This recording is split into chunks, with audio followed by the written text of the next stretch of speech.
Praise lord. దేవుని పరిశుద్ధమైన నామమునకు మహిమ కలుగునుగాక. ప్రభు నామమున మీ అందరికీ హృదయపూర్వక వందనాలు.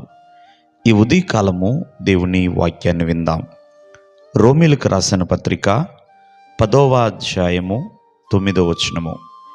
యేసు ప్రభువని నీ నోటితో ఒప్పుకొని దేవుడు మృతుల్లో నుండి ఆయనను లేపెనని నీ హృదయమందు విశ్వసించిన ఎడల నీవు రక్షింపబడుదువు.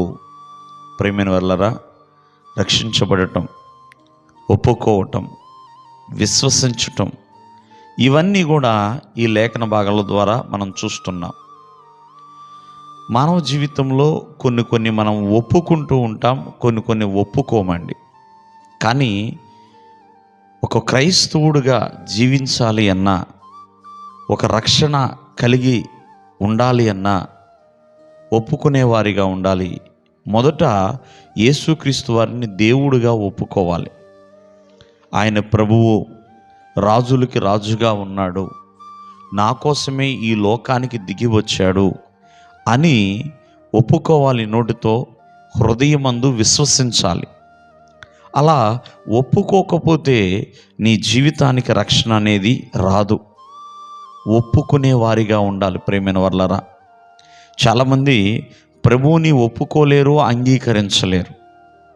ఒప్పుకుంటేనే కదా అంగీకరించగలుగుతావు. ఒప్పుకోకపోతే ఎలాగా? యేసుక్రీస్తు వారి యొక్క పేరులోనే ఉందండి ఆయన రక్షకుడని. నిజమే, ఆయన ఎంతోమందిని రక్షించాడు. శారీరకపరమైన రక్షణ, ఆత్మీయమైన రక్షణ ఆయన ఇచ్చాడు. కావున ఆయన రక్షకుడని ఒప్పుకోవాలి.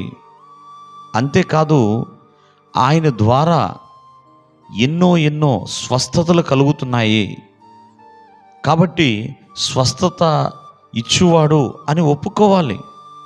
అంతేకాదు, ఆయన నెమ్మదినిస్తాడు. ప్రియమైన వాళ్ళరా, సమాధానం ఇస్తాడు, శాంతినిస్తాడు. అలా సమాధానము, శాంతి, నెమ్మది, ప్రశాంతత ఆయన ఇవ్వగలిగిన దేవుడని ఒప్పుకోవాలి. అంతేకాకుండా ప్రభు ఎదుట ఇది చాలా ప్రాముఖ్యమైనదండి. ఏ దోషము చేసినా, ఏ తప్పిదము చేసినా ప్రభు ఎదుట ఒప్పుకొని విడిచిపెడితే ఖచ్చితముగా ఆయన రక్షణ భాగ్యాన్ని కలిగిస్తాడు. కావున ఒప్పుకునే వారిగా ఉంటే ప్రియమైన వాళ్ళరా, ప్రభువు విడిపించే వ్యక్తిగా ఉన్నాడు, రక్షించే వ్యక్తిగా ఉన్నాడు ఆయన. కాబట్టి విడిపించే దేవుడుగా, రక్షించే దేవుడుగా, మీ పక్షాన నిలవబడే దేవుడుగా ఉన్నాడు.